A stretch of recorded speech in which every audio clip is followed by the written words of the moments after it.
A graça e a paz do nosso Senhor Jesus Cristo estejam no meio de vós, amém? Fico alegre com a presença do pastor, do irmão também, que hoje estão aqui, e com todos os outros. A alegria é a mesma, amém? Hoje nós vamos ler uma passagem bíblica que todo irmão, todo cristão deveria se perguntar e deveria ouvir uma vez na vida, né? Que é o quê? Sempre prontos. Mas que tema é esse, irmão? Sempre prontos. O sempre prontos, Deus mostrou para mim aqui em 3 pontos aqui, para ser exato, era até mais, mas eu falei, não, esses aqui focam muito bem a necessidade nossa de estarmos sempre prontos. E o primeiro versículo que nós vamos ler aqui, está lá em 1 Pedro, capítulo 3, versículo 15. Glória a Deus! 1 Pedro 3, 15. Poderoso é o teu nome, Jesus. Deu tempo de fazer o fogo, né? Deus. Hoje foi a correria, né? Amém. Vamos lá, irmãos. A passagem ela é bem simples e ela demonstra o que é estar sempre pronto. 3,15. O versículo fala assim: antes, santificai ao Senhor Deus em vossos corações, e estais sempre preparados para responder com mansidão e temor a qualquer que vos pedir a razão da esperança que há em vós. Então, irmão, sempre prontos. Para quê? Para testemunhar. O cristão ele deve estar sempre pronto para testemunhar. Parece que alguns vídeos ficam rodando toda vez na internet. Alô? Não pode dizer, eu sei que você tinha deixado quieto. Deixei baixo que nem reparei. Então, o irmão tem que estar sempre pronto para testemunhar o cristão. Por que o cristão tem que estar pronto para testemunhar? Eu estava vendo alguns vídeos e parece que aquilo fica rotativo, né? Tempos atrás, nós podemos observar algumas coisas, eu até marquei aqui, há mais ou menos 40 anos atrás. Nós estamos no ano 2026, 40 anos atrás vai dar mais ou menos em 1980 até 2000. Que algumas coisas eram dessa forma. E podemos observar o que? Há mais ou menos 40 anos atrás, o ateu, conhece o ateu? É aquele que não acredita em nada. Mas ele acredita em determinadas coisas, mas Deus não, ele não quer acreditar em Deus. Ele tem medo de acreditar em Deus. Porque se ele acreditar em Deus, ele vai ser automaticamente colocado como servo. Então, muitas pessoas não querem ser servos de Deus. Eu vou ter que servir a esse Deus? Glória a Deus. Aí ele começa já a colocar pontos negativos. Mas esse Deus é muito mau. Ele fez isso. Lá no Velho Testamento eu estava lendo, ele mandou dizimar lá uma nação inteira que tinha que matar crianças, que tinha que acabar com o rei, com os animais, com plantação. Que Deus é esse? As pessoas são assim. Quando elas não têm nenhuma crença, elas não creem em um Deus supremo, divino, como nós cremos, eles só vão apontar aquelas coisas que eles ficam indignados. Por que isso? Para tudo na vida tem uma explicação. E Deus não precisa ser explicado por nenhum de nós. Ele é Deus do início ao fim. Mas podemos observar que nesse versículo ele começa falando assim para nós: antes, irmãos, antes de qualquer coisa, nós temos que estar santificados. Eu vou orar para o irmão endemoniado. Se santifique. Glória a Deus. Glória a Deus. Peça sabedoria. Impõe a sua mão sobre esse irmão com força e poder que ele está te dando. Não vai aleatório, não. Não vai pensando que isso é uma festinha, uma animação, que é um carnaval. Isso não é alegórico. O inimigo, quando ele vem para trabalhar, ele vem para atrapalhar, ele vem forte. Então você tem que estar preparado. Você não pode ir a qualquer jeito. Você tem que ir santificado. E olha, irmãos, estáis sempre. Ele fala nesse versículo 2 coisas importantes. Antes, santificai ao Senhor Deus em vossos corações. Em sequência ele fala: estáis sempre preparados para responder com mansidão e temor a qualquer um que vos pedir a razão da esperança que há em vós. Então a pessoa vem: esse seu Deus faz isso, esse seu Deus faz com que aconteça. Mas não esqueçam que esse mesmo que fala isso e vem criticando contra nós cristãos, ele faz o seguinte: ele apoia o aborto, ele apoia a questão, ele apoia a questão da misoginia. Agora, você viu, pastor, que maravilha? Estão querendo calar o povo brasileiro, os pastores. Eles vão colocar essa lei até 2027. Eu acredito que eles coloquem mesmo, que assim eles vão querer calar nós. E quanto mais eles fizerem, mais a gente cresce. Glória a Deus. Quanto mais eles falarem contra, nós nos fortalecemos. Porque a gente não fala de algo que é a nossa opinião. Não. Nós fazemos aquilo que é das Escrituras Sagradas. É a orientação de Deus ao seu povo. Aleluia. Glória a Deus.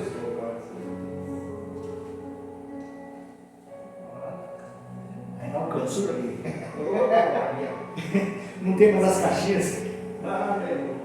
Então o que acontece? Quanto mais esse povo inflamar contra nós, mais estaremos fortalecidos. Deus falou, Jesus falou para nós: vocês serão odiados em meu nome. Ele não falou que iam amar a gente, não seremos odiados.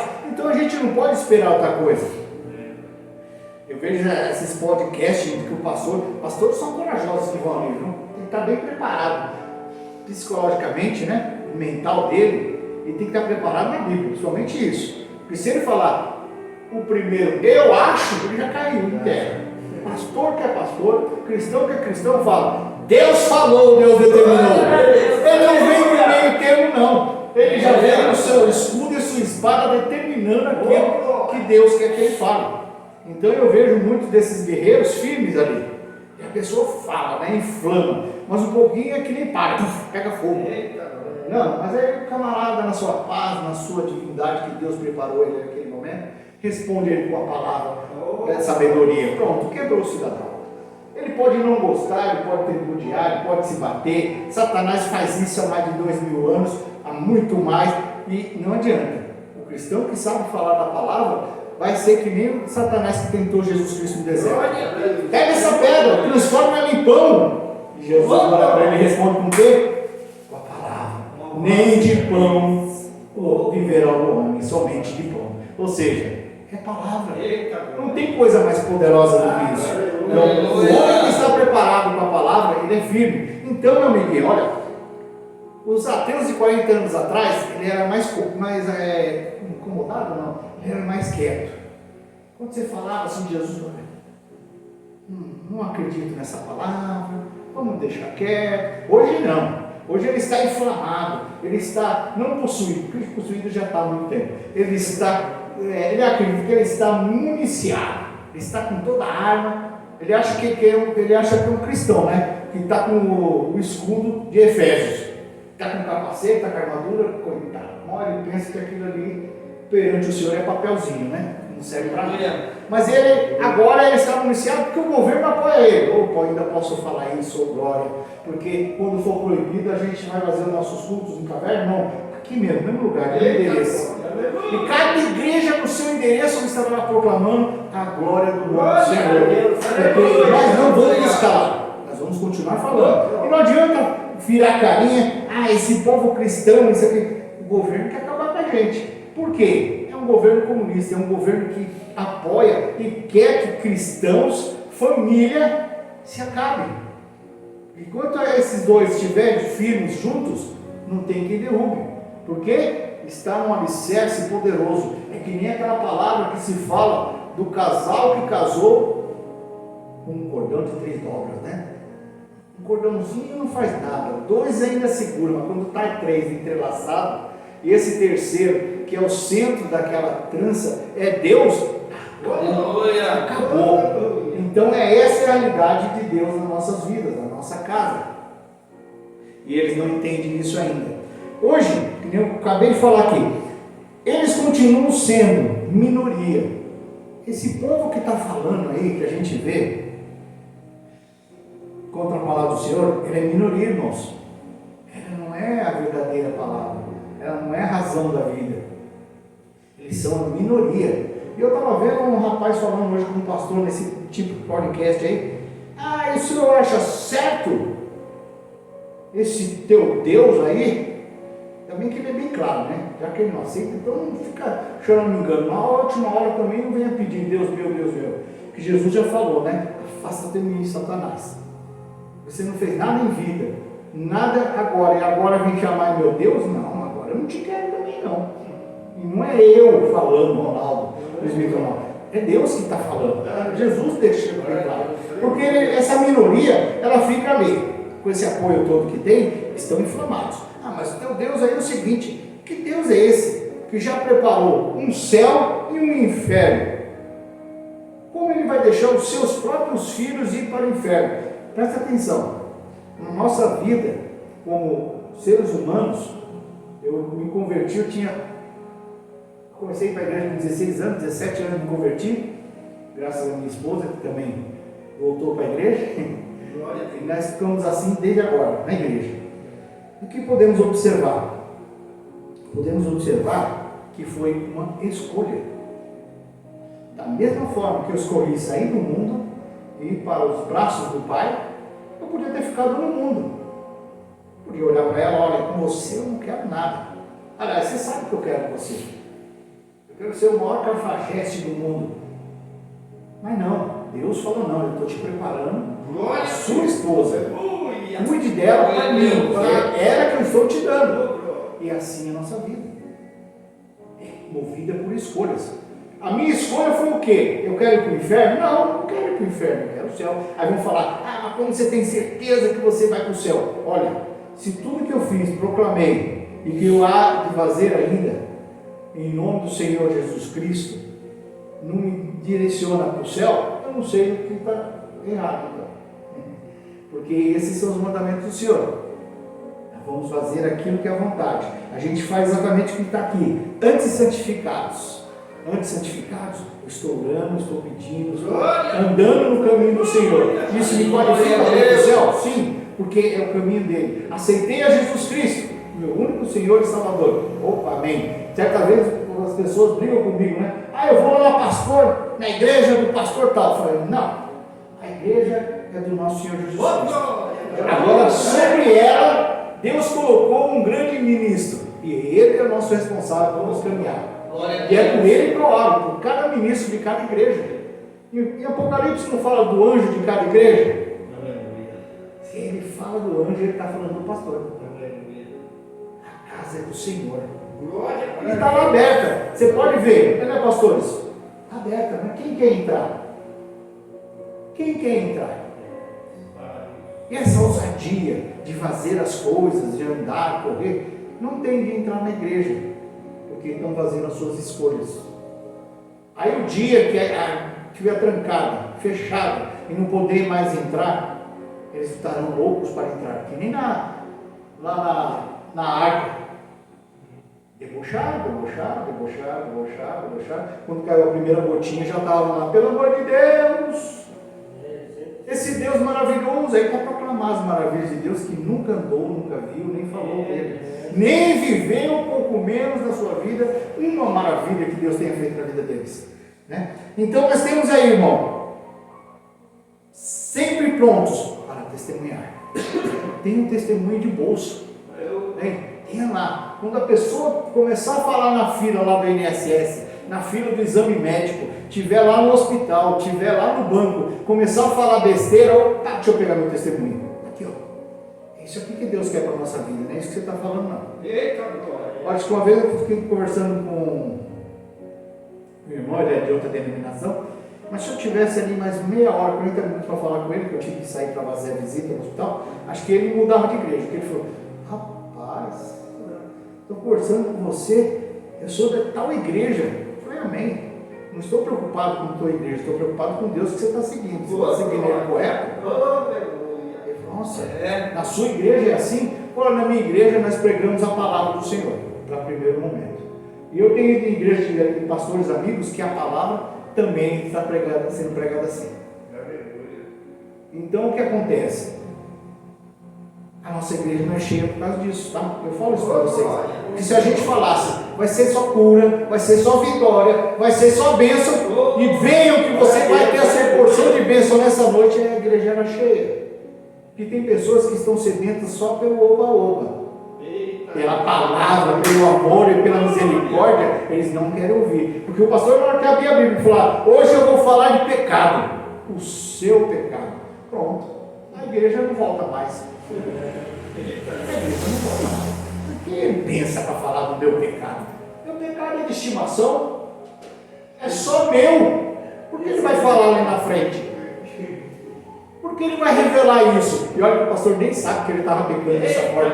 E quando é revelado, pronto, alguém contou para ele. Foi você, pastor? Foi você, pastor? Contou para ele lá o que ele está falando lá na frente? Ele não acredita que revelações Deus coloca na vida. Revelações divinas mesmo, as verdadeiras. Glória a Deus, aleluia. Então agora nós também estaremos sempre. Sempre a quê? Agir. Um testemunho é um agir, mas nós vamos agir. Lá em 1 Timóteo, pastor, capítulo 4, versículos 12 a 14. Glória a Deus! Santo é o teu nome, Jesus. Aleluia! 1 Timóteo, capítulo 4, versículo 12. Oh, poderoso é o teu nome, Senhor, Rei da Glória. Vou até tirar o óculos para ler ali. Sempre. Ninguém despreze a tua mocidade.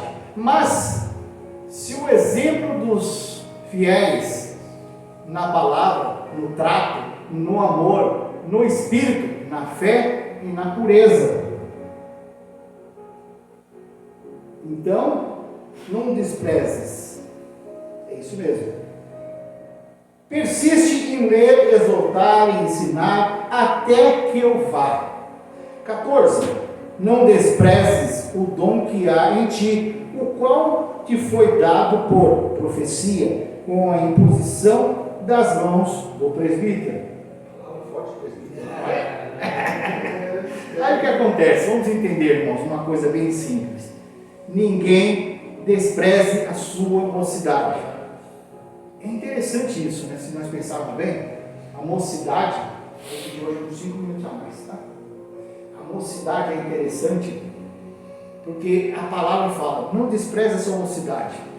Jesus Cristo, quando pegou os discípulos, eu estava observando ali, que eu fiz a pesquisa, a idade média, a idade média é entre 15 a 30 anos, a idade. A média ficou entre 20 a 24 anos. O que acontece com isso? Porque eram jovens, precisavam ser jovens, e não podia ser muito moleque também, porque o judeu não ia escutar ele. Então pegaram eles e eles iam andar pelo caminho, que Jesus já sabia que só tinha 3 anos, para fazer o seu ensino, que até ali então ele está ali como mestre. Reparou quem assistiu de show? Ele é o mestre, ele é o professor.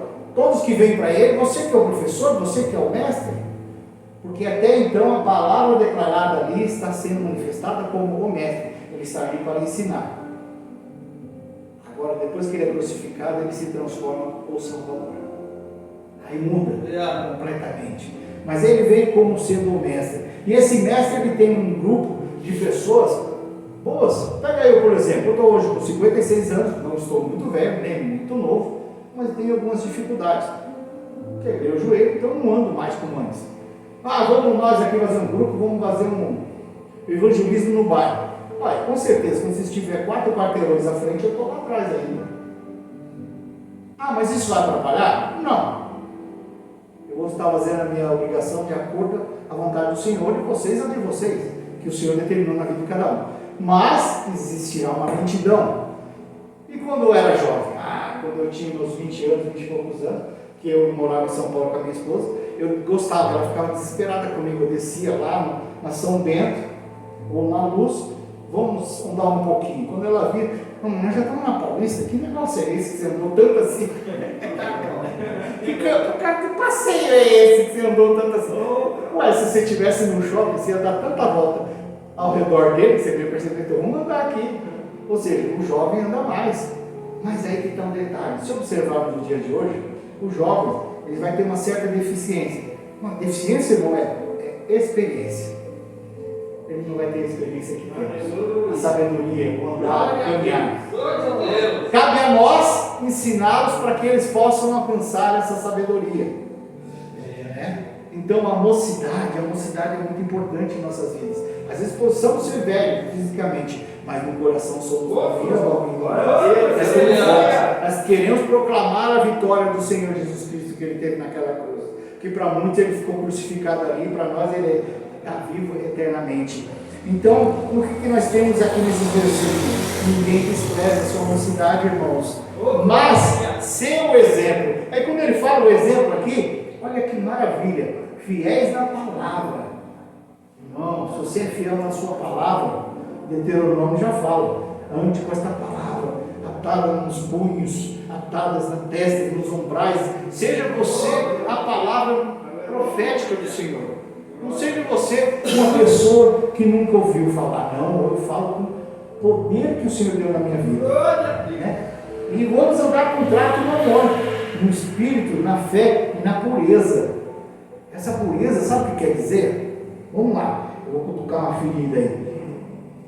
Tem pastores de grandes igrejas que se proclamam: eu sou o profeta, que por mim você vai ter tudo o que você precisa. Aí ele só fala em dinheiro, que é prosperidade, fala sobre bens, fala sobre isso. Mas e a vida espiritual, a salvação?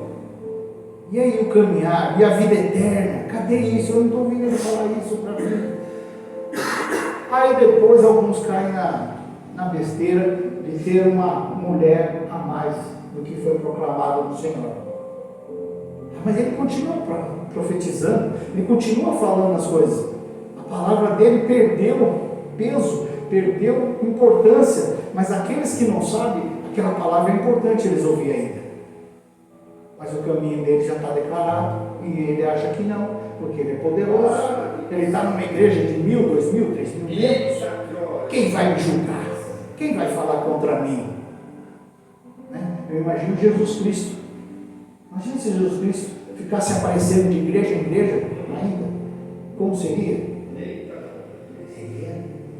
Aquilo que nós sabemos, nas igrejas pequenas seria o bodas de ouro, seria a festa, seria o momento, seria aquilo que nós sempre esperamos. Nas grandes, senta ali, ó, quando chegar a sua vez, você fala uma palavrinha aqui, né? Não vai deixar nem dar o momento da palavra, beijar a flor, né? Como a gente fala. Aí o que nós temos aqui para finalizar esse versículo aqui? Tenha cuidado, é só até o 14, né? Não desprezes o dom que há em ti. Tem tanto irmão que Deus deu o dom de cura, deu o dom de sabedoria, deu o dom de muitas coisas e não está usando. Porque está com vergonha, está com medinho. Não, eu vou fazer isso, aí vou ser ridicularizado, vou fazer aquilo, não vou falar em línguas não. O pastor já fala. Fala também. Mas Paulo ainda relata, ensina a gente, quer montar uma igreja, irmão, lê Paulo, lá ele dá a ordem do culto, como tem que ser feito, quando um estiver falando, o outro está calado, o outro está orando, está suplicando, o outro está renovando. Aí quando ele terminar, o outro já emenda, já fala, começa, e o fogo começa. A alegria vai. Ou seja, não é bagunça não. As pessoas falam que o dom de línguas é bagunça, é porque ele não conseguirá controlar na sua igreja se esse dom se manifestar. Ele não sabe o que vai fazer. Certa vez eu falei ao pastor, eu estava lá no fundo, orando, eu estava lá proclamando o nome do Senhor Jesus, quando o Senhor estava falando em línguas, e ele me revelou umas palavras. O senhor sabe o que o senhor falou lá na frente? Não, irmão, eu sei que eu falo em línguas. Pois Deus me revelou tal coisa. Se é isso, eu não sei, mas que no momento foi declarado isso na minha vida, foi. Ele olhou para mim e falou, bom, isso é muito bom. Né? Dom de línguas é importante, também tem o dom da de quem revela, quem traduz. Mas hoje nós só temos o dom de línguas. Por quê? Muitas das pessoas não estão querendo saber de dons. Muitas das pessoas não querem procurar o dom. O camarada tem o dom do violão ali, da guitarra, da bateria, de tocar. Mas também há o dom, sabe o que também? Há as pessoas que têm a habilidade. Quem está com Cristo tem o dom. Agora aquele que é do mundo, ele tem a habilidade. Ou seja, é para qualquer um tocar. Mas tem um camarada que chega, já pega de dinheiro, já tocando, já cantando. É maravilhoso isso, eu acho. Chega ali tocando teclado, isso é maravilhoso. Está faltando no nosso meio. Cadê a garotada que queria tocar o teclado? quer tocar um violão, uma guitarra, uma bateria, aí está disponível. Eita, Você quer vir na nossa igreja? Se apresente, proclame sua fé e cante com a gente. Não precisa muito não. Foi o Tiago que fez o batismo lá do eunuco? Filipe? Ele exigiu muita coisa do eunuco? Você quer se batizar? Vamos aqui então, vem aqui. Não falou que ele tinha que fazer 3 anos ali de um teológico, um curso? Ou tinha que fazer isso, ou tinha que pular com a perna, depois pular com a outra, rolar no chão? Não, vem aqui, ó. Deus está te proclamando, Deus está te chamando, venha no nosso meio. Não fica aí parado não. Então, a melhor fase do cristão é a mocidade. Mas, irmão, com a idade que tem, falta experiência, é verdade, falei isso. Sim, mas a juventude tem mais vigor. Vem que os apóstolos, a idade que eu falei deles, isso proclama o que Jesus tinha de plano. Ele continua com o mesmo plano para nós. Né? Seja você aí, vem, seja meus imitadores. Aleluia. Né? E agora? Sempre prontos para ajudar. 1 Timóteo, versículo 6,18. Grande Deus, poderoso é o teu nome, Jesus. Capítulo 6, versículo 18. Capítulo 6, versículo 18 de 1 Timóteo. Grande Deus. Aleluia. Olha lá o que fala aqui como interessante. Que façam bem, enriqueçam em boas obras, repartam de boa mente e sejam comunicáveis. Cristão, Deus está orientando você a fazer o quê? Que façam as boas obras. Ele está orientando também que enriqueçam. Ele está falando para eu ficar rico, né? Enriqueçam em boas obras. Que as suas obras na casa do Senhor seja rica, seja forte, para que você possa participar de vários ministérios, se assim for desejado. Pastores, se vocês quando abriram a igreja, vocês pensaram que teriam que cantar, teriam que fazer o louvor, abertura, dízimo e oferta, depois pregar, depois fazer essa palavra de salvação, palavra de celebração. É tanta coisa que você tem que fazer que se fala, não, eu sou pastor só para pregar, não dá, né? Não dá, aí não tem igreja. Até vir aquelas pessoas que vão ser voluntárias, demora um pouquinho, mas vai chegando. E vai chegando, e vai indo. Olha que importante também, sejam o quê? Repartam de boa mente. Sabe o que ele está falando com isso? Tem bênção, irmão, que chega na casa do Senhor, que se ficar só com você, ela não vai servir nada. Agora, se você pegar ela e começar a repartir, olha, eu recebi uma coisa aqui que não pode ficar só comigo, não. Olha, eu vou repartir porque isso aqui é grande demais. É que nem você lá em Malaquias 3:10. Ora para Deus, traz sua oferta, aí Deus abre o céu, reparte aquele mundaréu de coisa. Aí chega pela semana você ganha 10 cestas. Você fica olhando. Eu estou com 10 cestas aqui na minha casa. Não que está ocupando um lugar de passagem, mas olha, está tendo tanta coisa aqui. Aí eu preciso chamar um irmão para participar disso aqui comigo. Não pode ficar só comigo, não. Aliás, é 10, acho que 6 eu consigo distribuir e as outras 4 eu guardo como alguma coisa da minha família.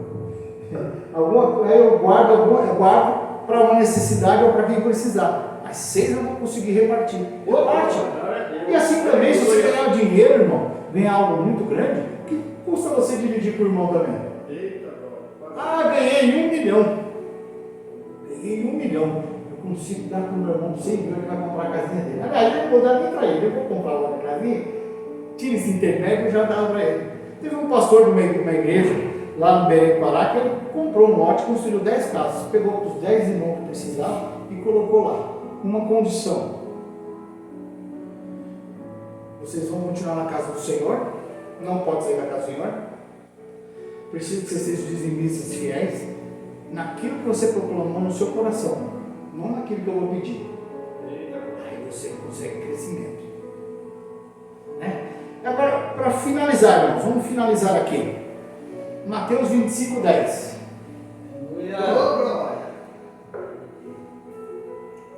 Olha que Deus tem para falar para nós. É até interessante essa palavra, falada assim, parece que é uma palavra jogada ao ar, em branco, mas ela tem um propósito. E tendo elas ido comprá-lo, chegou o esposo, e as que estavam preparadas, olha de novo a palavra preparadas, entraram com ele para as bodas, e fechou-se a porta. Parece um versículo assim aleatório, jogado ao ar. Repare bem o que está acontecendo aí. Sabemos o que está falando aqui das virgens, as 10. As 5 loucas e as 5 sãs. Aquelas que vieram preparadas para permanecer a noite inteira no seu candeeiro. O pastor falou, foi aqui que ele vai falar o versículo que eu vou ler. Ou aquelas que não vieram preparadas. Mais uma vez, o inferno está aí, irmão. Para quem estiver preparado, não vai para ele. Agora, quem não está preparado, a porta está escancarada. E é uma inversão de valores muito grande. Que para o céu, embora eu veja o versículo assim, eu vejo assim, eu na minha imaginação, pode ser pobre ou errado, né? A porta é estreita. Realmente ela é estreita, porque não é que ela exige muito, é que você tem que estar preparado. Uma vez que você estiver passando ali, você vai passar com tanta substância, né? Tanto espaço, tanta coisa, parece que vai ter uma multidão junto com você que foi preparada para estar ali naquele lugar. Agora no porta do céu não. Vai estar que nem buraco no chão, vai estar caindo todo mundo ali e não vai ter mais como retornar. Né? Porque porta é aquela que você consegue entrar e sair, né? Buraco não, uma vez que você caiu já era. E o inferno nem se fala, então é um lugar de terror, não é um lugar amável, mas é aquilo que as pessoas estão procurando. Uma pessoa que fica renegando a Deus a todo momento, ela não está preocupada se Ele vai ser o salvador da vida dela. Ela nem precisa de vida, ela não entende o porquê salvar a vida. Né? Então, finalizando nesse versículo, devemos estar prontos, sempre prontos. Aí a palavra de novo do tema, sempre prontos para as bodas. Porque, na realidade, Jesus Cristo vai fechar a porta, não. Eita.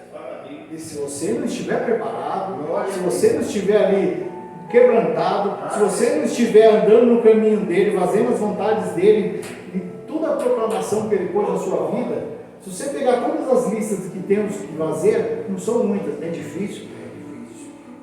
Ninguém falou que seria fácil ser cristão. Mas há uma coisa que é muito grande, que é muito prazerosa em nossas vidas. É algo prazeroso.